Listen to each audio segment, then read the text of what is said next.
Bismillahirrahmanirrahim. Assalamualaikum warahmatullahi wabarakatuh. Alhamdulillahi wa kafa, wassalatu wassalam ala nabiyil mustafa wa ala alihi wa ashabihi wa man bihudahu muqtada, amma ba'd. Hayyakumullah wa hayyakunallah ayyuhat talibat. Alhamdulillah, puji dan syukur hanya milik Allah subhanahu wa ta'ala. Atas karunia serta nikmat-nikmatnya kita bisa bernafas. Atas nikmat dan karunia-Nya kita bisa beribadah. Dan atas nikmat dan karunia-Nya kita masih diberikan kesempatan untuk belajar. Maka mari kita gunakan kesempatan tersebut dengan sebaik-baiknya. Mari kita arahkan jiwa dan raga kita untuk mencoba memahami pelajaran usul fikih. Kemarin halaman 18 kita sudah membahas tentang metode karangan kitab usul fikih, yang mana metode karangan kitab usul fikih kita katakan ada 3 metode. Metode yang pertama metode tariqatul mutakallimin atau ulamaul kalam, yang sudah kita jelaskan bagaimana metode ini. Metode ini menerapkan kaidah-kaidah, meletakkan kaidah-kaidah lalu menerapkan ke cabang-cabang fikih tanpa harus mengikuti permasalahan fikih yang telah disimpulkan oleh imam-imam mereka. Kurang lebih seperti itu. Kemudian yang terkenal kitab apa dengan metode ini sudah ada di pembahasan kita. Lalu metode yang kedua metode tariqatul fuqaha, sudah kita bahas bahwasanya atau ulamaul Hanafiyah, yang mana metode ini meletakkan kaidah-kaidah sesuai dengan apa yang dibangun oleh imam-imam mereka di permasalahan fikih. Jadi mereka mengikuti permasalahan-permasalahan fikih yang sudah disimpulkan oleh imam-imam mereka, lalu mereka teliti, mereka tulislah sebuah kaidah. Jadi kaidah mengikuti permasalahan-permasalahan fikih, adapun di atas permasalahan fikih mengikuti kaidah yang sudah mereka buat. Seperti itu kurang lebih.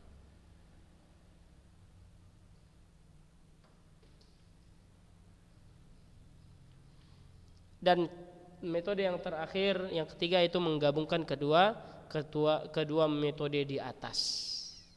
Menggabungkan kedua metode di atas yang sudah kita bahas bahwasanya yang terkenal dengan metode ini kitabnya Badi'un Nizam lil Bazdawi wal Ahkam lil Muzaffar Din al-Baghdadi al-Hanafi.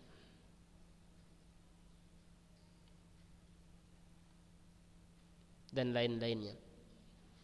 Lalu kita bahas kitab yang terkenal, yang terbaru, yang ringkas, penuh faedah tentang ilmu ini. Kitab-kitab apa saja? Alhamdulillah sudah kita selesaikan. Adapun sekarang kita akan bahas halaman 20. Ini penting. Halaman 20 ini sangat penting. Tanbih di sini. Peringatan agar lebih diperhatikan. Kita baca ta'riful ilm. Pengertian atau definisi dari ilmu usul fikih itu maudhu'uhu, inti pembahasannya apa-apa saja, wa ghayatuhu, tujuan mempelajarinya apa, wa mansya'uhu, dari mana munculnya ilmu ini berasal, wa nisbatuhu, penisbatannya, penyandarannya kepada apa, ila sairil ulum, kepada seluruh ilmu-ilmu. Itu dari ilmu apa? Apakah ilmu duniawi atau ilmu diniyah atau ilmu duniawiyah, ilmu agama atau ilmu duniawi. Wa wadhi'uhu, siapa peletak ilmu ini pertama kali.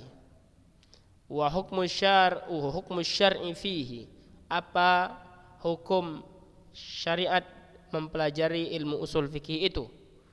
Wa masailuhu, permasalahan-permasalahan dalam setiap pembahasannya apa-apa saja.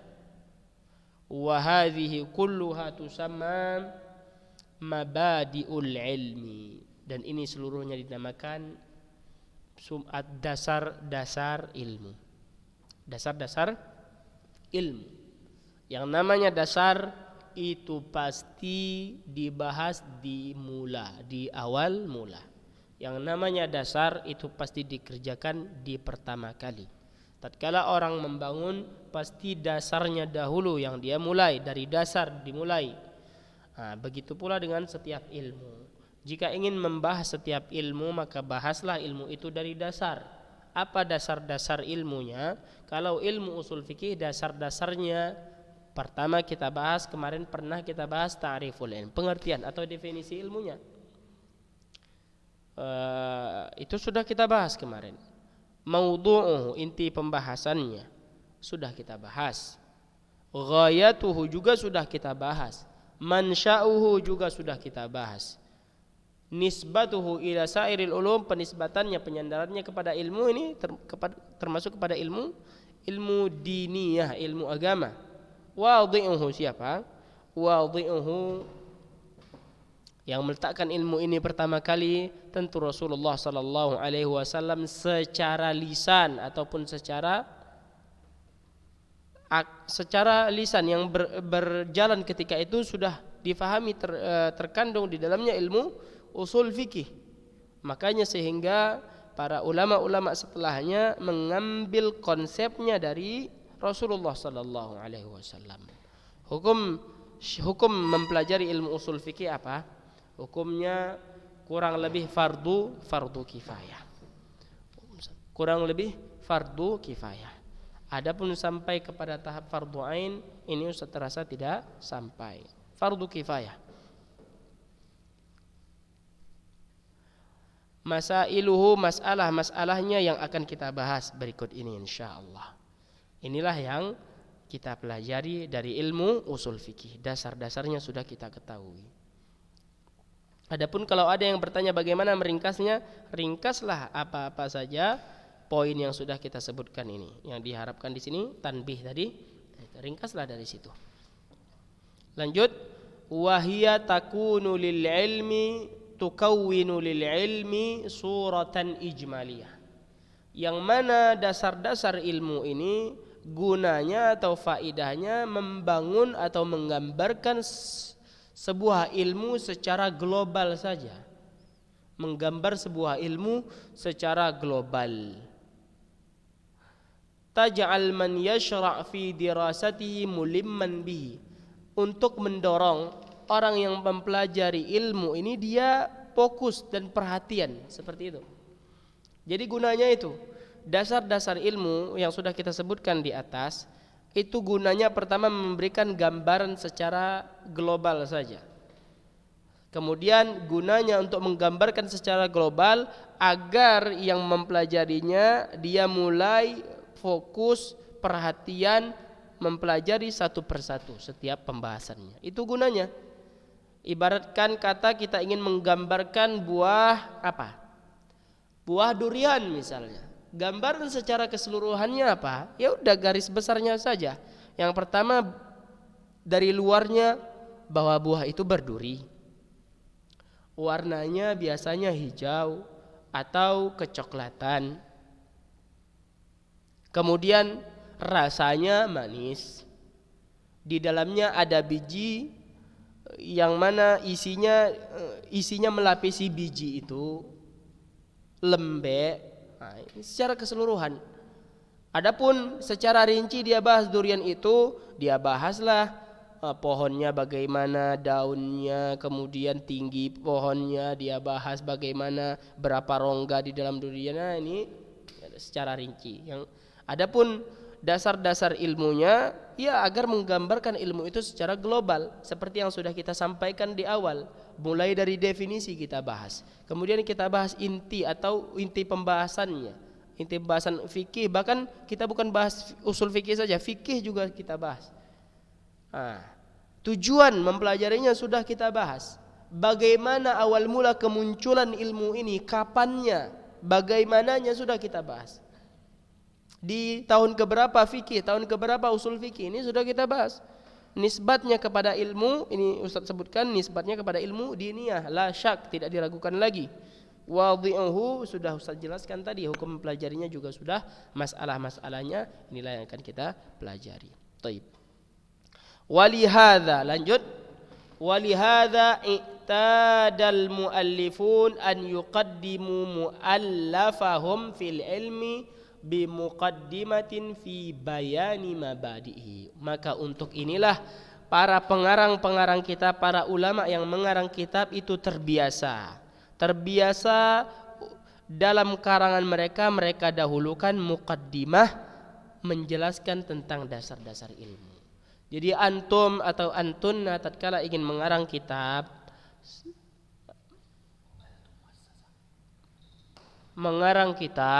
maka dahulukan muqaddimahnya itu disisipi atau dijelaskan di dalamnya tentang dasar-dasar ilmu yang akan dibahas. Misalnya antum atau antunna ingin membahas kitab tafsir, tulis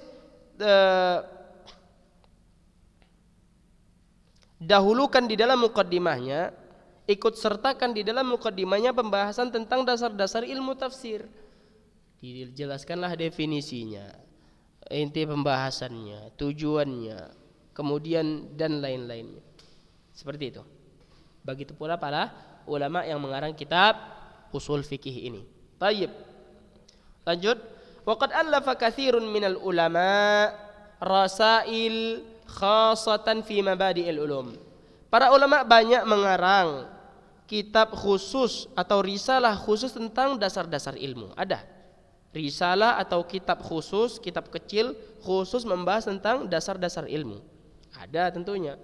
Wa minha, di antaranya risalatun matbu'atun saghiratul hajmi kabiratul faidah.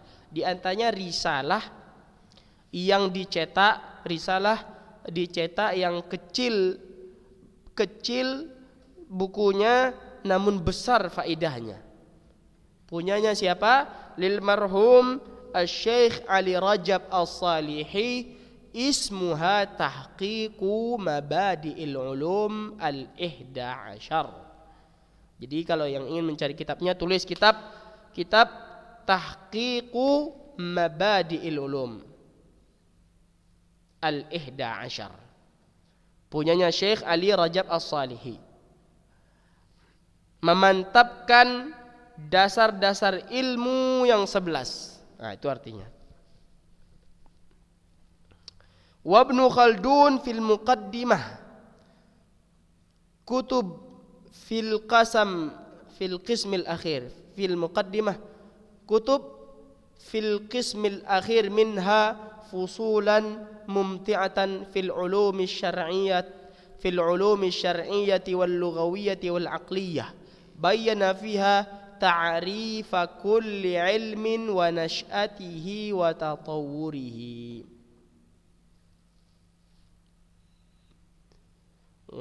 Wa nash'atahu wa tatawwurahu. Jadi Ibnu Khaldun juga di dalam muqaddimah, kitab muqaddimah kutub, di dalam muqaddimah kitab-kitabnya di bagian akhirnya memiliki beberapa fasal, beberapa pembahasan yang sangat indah tentang ulum syar'iyyah, ilmu-ilmu syariat, ilmu bahasa, ilmu akal, yang dia jelaskan di dalamnya penjelasan tentang definisi setiap ilmu, kemunculannya dan perkembangannya. Taib. Itulah yang perlu kita ketahui. Masuklah kita ke masalah-masalah di dalam ilmu usul fikih. Al-qismul awal fil adillati syar'iyyah. Bagian pertama tentang dalil-dalil syariat. Apa saja dalil syariat. Baik. Ta'rifud dalil. Sebelum kita bahas langsung dalil-dalil syariat itu apa-apa saja, dimulai kita bahas dulu apa itu adillah. Adillah itu jamak dari dalil. Sehingga kita bahas apa dalil itu. Ad-dalilu maknahu, dalil itu artinya adalah secara bahasa al-hadi ila ayyi syai'in hissiyin au ma'nawiyyin. Hadi, dalil secara bahasa artinya yang menunjukkan kepada segala sesuatu, baik indrawi atau maknawi, baik yang bisa dirasakan atau secara makna saja. Secara makna dia menunjukkan, dapat dirasakan dia menunjukkan. Contohnya apa? Contohnya orang yang menunjukkan jalan berarti namanya dia ad-dal, orang yang menunjukkan. Seperti itu. Yang menunjukkan khairin au syarrin, baik yang ditunjukkan itu baik atau buruk, seluruhnya dinamakan ad-dalil. Jadi jelas ya, secara bahasa ad-dalil diambil dari bahasa Arab. Secara bahasa artinya al-hadi ila ayyi syai'in hissiyin au ma'nawi, yang menunjukkan kepada sesuatu baik secara indera yang bisa dirasakan atau maknawi secara makna. Baik petunjuk itu yang menunjukkan itu baik atau buruk, itu termasuk ke dalam konteks bahasa, yaitu dari dalil. Wa amma ma'nahu fi istilahil usuliyyin, adapun makna dalil secara istilah ahli usul fikih, maksudnya ulama usul, fahuwa, maka makna dalil itu ma yustadallu bin nadhari sahihi fihi ala hukmin syar'iyyin amaliyyin ala sabilil qat'i awiz zan. Perhatikan, ini secara istilah maksud dalil. Jika ada ulama usul menyebutkan dalil, maka pasti yang dimaksudkannya secara istilah, yaitu apa artinya? Sesuatu yang menunjukkan dengan gambaran yang benar terhadap hukum syariat yang berkaitan dengan amalan, baik itu gambaran secara pasti ataupun secara zan, persangka saja. Jadi dalil gunanya yang menunjukkan dengan gambaran yang benar, pandangan yang benar, menunjukkan kepada pandangan yang benar terhadap hukum syariat, terhadap hukum syariat yang berkaitan dengan amalan, baik secara yakin ataupun secara zan, sangkaan saja. Jelas? Tayyib. Kita lanjutkan. Wa adillatul ahkami wa usulul ahkami wal masadirut tashri'iyyatu lil ahkam alfadhun mutaradifatun ma'naha wahid. Jadi kalau disebutkan adillatul ahkam atau usulul ahkam atau al masadirut tashri'iyyah lil ahkam, ini merupakan lafaz yang sama, maknanya satu. Maksudnya apa? Maknanya satu. Ya udah, yang dimaksudkan adalah dalil dari hukum tersebut apa. Paham? Seperti itu. Wa ba'dul usuliyyin arrafad dalila bi anna. Dan sebagian ulama usul itu mendefinisikan dalil dengan ma yustafadu minhu hukmun syar'iyyun amaliyun ala sabilil qat'i. Yang dimaksudkan oleh sebagian ulama usul fikih ini, sebagian mereka mendefinisikan dalil bahwasanya dalil itu yang bisa dijadikan landasan hukum syariat yang berkaitan dengan amalan secara yakin, secara pasti. Itulah yang bisa dijadikan sandaran hukum syariat, yang hukum syariat amali yang berkaitan dengan amalan secara pasti. Paham? Itulah dalil. Dia harus secara pasti memberikan sebuah hukum syariat yang berkaitan dengan amalan. Secara pasti dia harus secara pasti. Wa amma ma yustafadu minhu hukmun syar'iyyun ala sabilidh dhann. Adapun yang bisa memberikan sebuah hukum syar'i secara persangkaan saja, belum sampai ke derajat yakin maksudnya, fahuwa amarah, maka itu disebut dengan amarah, tanda. Amarah maksudnya adalah secara bahasa arti amarah tanda. La dalil, bukan disebutkan dalil. Jadi kalau memberikan sebuah hukum syar'i secara prasangka itu berarti amarah. Adapun secara pasti maka inilah yang dinamakan dengan dalil. Wadih? Walakinnal masyhur, namun yang dikenal dan yang tersebar fi istilahil usuliyin, di dalam istilah usul ulama usul, anna dalil, bahwasanya dalil itu adalah ma yustafadu minhu hukmun syar'iyyun amaliyun mutlaqan. Yang dimaksudkan dengan dalil adalah yang bisa dijadikan sebuah landasan hukum, memberikan sebuah hukum syar'i yang berkaitan dengan amalan secara mutlak. Kalau ada sebuah kalimat, sebuah nas yang dapat memberikan sebuah hukum syar'i, maka baik ini zon ataupun qat'i, maka dia bisa dinamakan dalil. Faham? Ai sawaun akana ala sabilil qat'i, baik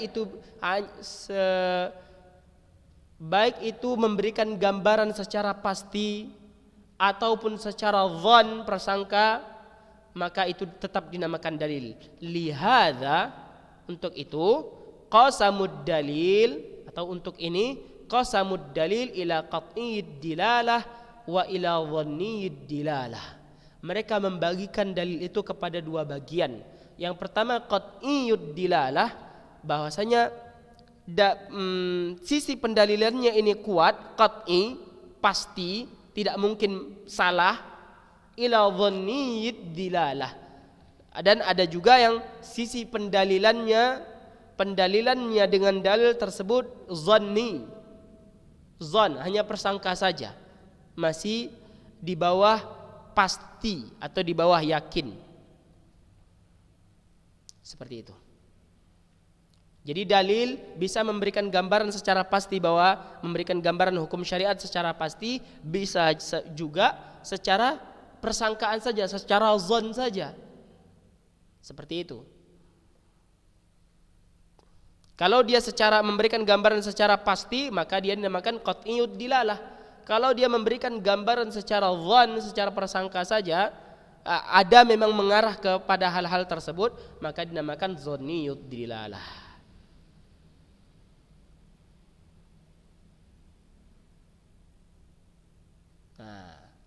Paham sampai di situ? Tayyib. Kalau paham, maka kita lanjutkan kembali. Al-adillatus syar'iyyah bil ijmal. Al-adillatus syar'iyyah bil ijmal, apa maksudnya? Maksudnya adalah dalil-dalil syariat secara keseluruhan, secara global. Kita bahas ya, dalil-dalil syariat secara global, secara keseluruhan saja, bukan secara rinci. Thabata bil istiqra, telah ditetapkan setelah diteliti, dibaca-baca, diperhatikan, dibahas, annal adillata syar'iyyah, bahwasanya dalil syariat, allati tustafadu minhul ahkamus syar'i ahkamul amaliyah, bahwasanya yang dapat memberikan hukum yang berkaitan dengan amalan, bahwasanya dalil-dalil syariat yang bisa memberikan hukum-hukum yang berkaitan dengan amalan itu kembali kepada 4, tarji'u ila arba'ah, kembali kepada 4 hal ya. Yang bisa memberikan hukum khususnya yang berkaitan dengan amalan itu kembali kepada 4 hal. Apa-apa saja itu? Yang pertama Al-Qur'an, yang kedua was sunnah Nabi sallallahu alaihi wasallam, yang ketiga wal ijma', yang keempat al-qiyas. Ini secara keseluruhan, secara global saja. Wa hadhil adillatul arba'ah, dan 4 dalil ini ittafaqa jumhurul muslimina 'alal istidlal biha. Seluruh jumhur muslimin, seluruh kaum muslimin, bahkan seluruh ulama kaum muslimin dan kaum muslimin tersebut, mereka sepakat menjadikan 4 hal ini sebagai landasan dalil mereka. Berdalil dengan 4 hal ini, seluruhnya sepakat 4 hal ini, enggak ada yang berselisih. Wattafaqu aidan, dan mereka juga bersepakat ala annaha murattabatun fil istidlal biha hadat tartib, dan mereka juga bersepakat bahwasanya pendalilan dengan 4 hal yang di atas ini sudah sesuai urutan. Maksudnya apa? Dimulai dari Al-Quran, kemudian kalau tidak ada sunnah, kalau tidak ada maka cari ijma, kedudukan ijma yang ketiga, lalu kedudukan al-qiyas ini berada di keempat. Ini sesuai urutannya, memang sudah seperti itu. Al-Quran, kemudian sunnah, kemudian ijma, kemudian qiyas. Urutannya ini sesuai kuatnya kedudukan mereka. Al-Quran memang lebih utama, lalu sunnah Nabi Sallallahu Alaihi Wasallam, lalu ijma, lalu qiyas. Maksudnya adalah annahu idza uridat waqi'ah, maksudnya adalah apabila ada sebuah kejadian atau sebuah masalah, nadhara awalan fil Quran, jika ada sebuah masalah maka dia lihat pertama kali permasalahannya dia lihat di Al-Quran terlebih dahulu. Fa in wajada fihi hukmaha amdha, kalau dia dapat permasalahannya di dalam Al-Quran, disebutkan di dalam Al-Quran hukumnya, maka dia jalankan hukum yang ada di Al-Quran tersebut. Jelas?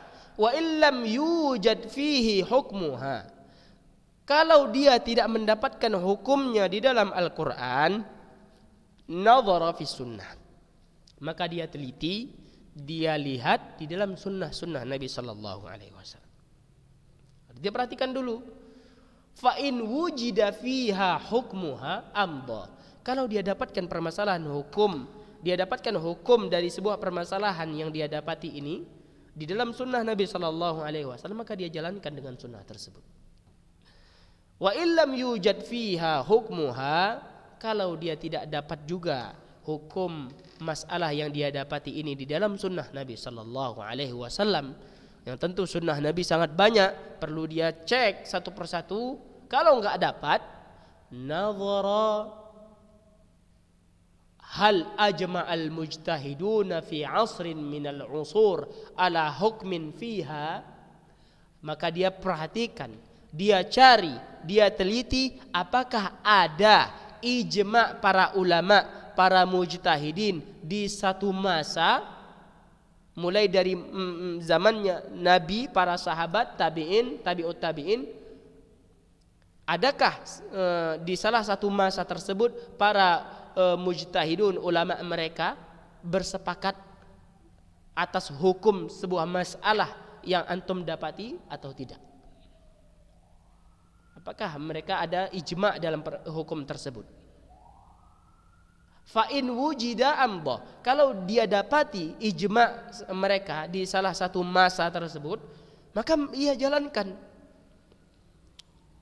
Wa illam yujad, kalau dia tidak dapat ijma' tersebut, ijtahada fil wusul ila hukmiha, kalau dia tidak dapat juga ijma' para ulama di salah satu masa yang sudah kita sebutkan tadi, maka dia berijtihad.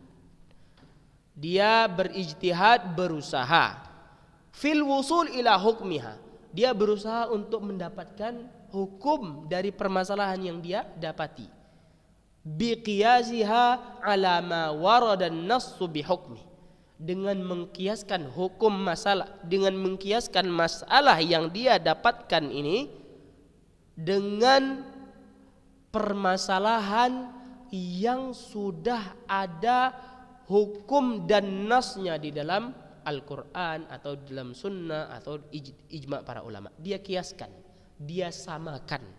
Kias itu maksudnya disamakan. Contoh manusia mengkiaskan dirinya dengan cermin, maksudnya dia bercermin. Antara dia dengan yang ada di cermin sama atau beda? Tentu sama.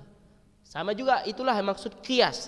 Dia kiaskan permasalahan yang dia dapati di zaman sekarang, misalnya permasalahan itu baru, dan tentu permasalahan baru belum ada di dalam Al-Quran, sunnah ataupun ijma' para ulama, maka dia bersungguh-sungguh, dia berijtihad sesuai kemampuan dia dengan menyamakan permasalahan yang ada sekarang dengan permasalahan yang dulu sudah ada di masa Rasulullah. karena ada kesamaannya. Ternyata setelah ada kesamaannya barulah dia adopsi hukum yang disebutkan oleh Nabi Sallallahu Alaihi Wasallam, karena ada kesamaan. Nah, namun di sini ada catatan, dia berijtihad. Tentu ijtihadnya bukan sembarangan orang, bukan setiap orang bisa ijtihad. Ada syarat-syarat ijtihad yang perlu dipenuhi. Contohnya misalnya dia sudah hafal seluruh Al-Quran, misalnya dia sudah paham bahasa Arab, kaidah-kaidah bahasa Arab, kemudian dia sudah memahami pelajaran dasar-dasar ilmu yang lainnya seperti tafsir dan lain-lainnya. Nah, ini banyak syarat-syarat ijtihad. Jadi enggak semua orang bisa ijtihad. Jelas ya? Baik. Wa ammal burhan alal istidlal biha, adapun dalil yang menunjukkan bolehnya menggunakan qiyas sebagai dalil, fahuwa qauluhu ta'ala, dalilnya adalah firman Allah Ta'ala dalam surat An-Nisa, ya ayyuhalladzina amanu athi'ullaha wa athi'ur rasula wa ulil amri minkum. Wahai orang-orang yang beriman, taatilah Allah dan taatilah Rasulnya dan para ulul amri kalian, pemimpin-pemimpin kalian.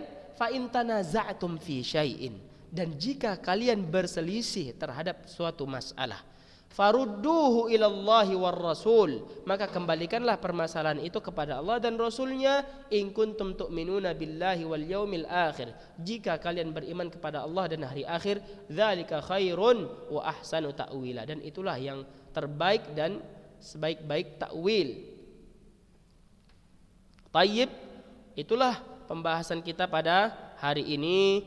Jazakumullahu khairan wa jazakunallahu khairal jazaa. Semoga dapat difahami. Nas'alullah ta'ala an yarzuqana ilman nafi'an wa rizqan tayyiban wa amalan mutaqabbala. Kita tutup dengan doa kafaratul majlis. Subhanakallahumma wa bihamdika asyhadu an la ilaha illa anta astaghfiruka wa atubu ilaik. Assalamualaikum warahmatullahi wabarakatuh.